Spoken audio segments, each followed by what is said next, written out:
Good morning बच्चों। आज के क्लास में मैं आपको आपकी बुक का बैक क्वेश्चन 13 समझाने जा रही हूँ, जिसमें हम 3 खाता बनाएंगे। पहला पुनर्मूल्यांकन खाता, दूसरा साझेदारों का पूंजी खाता और तीसरा बनेगा चिट्ठा।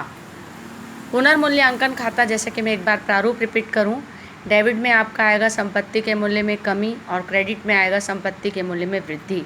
उसी प्रकार से डेबिट में आएगा दायित्व के मूल्य में वृद्धि और क्रेडिट में आएगा दायित्व के मूल्य में कमी।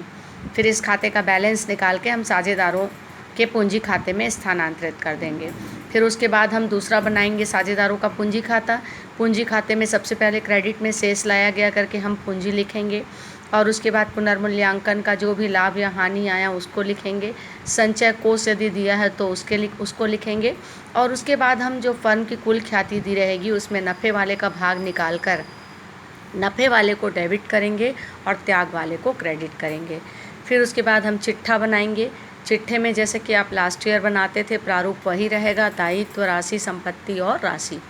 संपत्ति में जैसे भूमि है, भवन है, जो भी दिया हुआ है, अगर किसी संपत्ति का मूल्य बढ़ रहा है तो आप उसमें प्लस करेंगे और यदि घट रहा है तो आप उसमें माइनस करेंगे। उसी प्रकार से दायित्व में जो भी दिया है, लेनदार है, देवी पत्र है, वो आप लिखेंगे और साझेदारों के पूंजी खाते का जो अंतिम शेष आएगा वो आप लिखेंगे। एक प्रारूप बना के भी मैं आपके व्हाट्सएप में डाल दूँगी, साझेदारों के पूंजी खाते का और चिट्ठे का। और पुनर्मूल्यांकन खाता तो आपको बनाना आता ही है। तो देखेंगे, जैसा कि मैं प्रश्न को पढ़ रही हूँ, ए व बी एक फर्म में साझेदार हैं, 1:2:3 में लाभ को बांटते हैं। उनका स्थिति विवरण इस प्रकार दिया है। लेनदार 50,000, देय बिल 20,000, भूमि 50,000, भवन 50,000, प्लांट 1,00,000, स्टॉक 40,000, देनदार 30,000, बैंक 5,000। सामान्य संचय दिया है 30,000 और पूंजी दी है 1,00,000, 50,000 और 25,000। आप बुक सामने रख के देखेंगे प्रश्न को तो क्लियर होगा।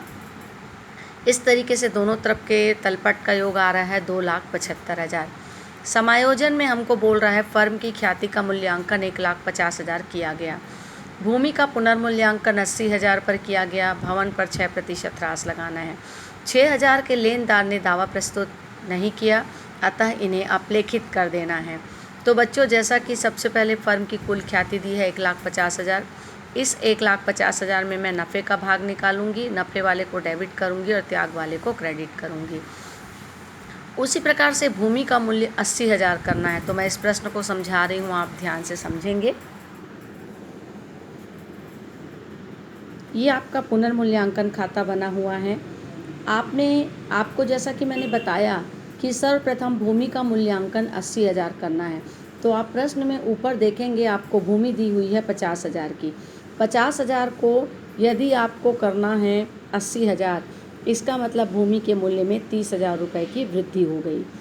उसी प्रकार 50 में हमने किसको घटाया? 50 में हमने 80,000 में हमने 50,000 को घटाया, क्योंकि ऊपर 50 और नीचे 80 हो गया, यानी 30 बढ़ गया।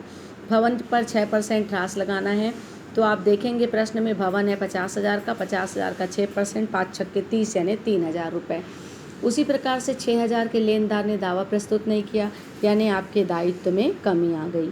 टोटल इधर का जोड़ आया 36,000। 36,000 में हमने घटा दिया 3,000 को, तो हमारा आ गया 33,000।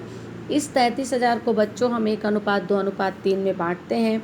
तो ए को मिला 5500, बी को मिला 11,000 और सी को मिला 16,500। तो इस तरीके से ये मैंने आपको बताया पुनर्मूल्यांकन खाता। अगला जो हम बनाएंगे वो है साझेदारों का पूंजी खाता। पूंजी खाते में क्रेडिट साइड में सबसे पहले शेष लाया गया 1,50,000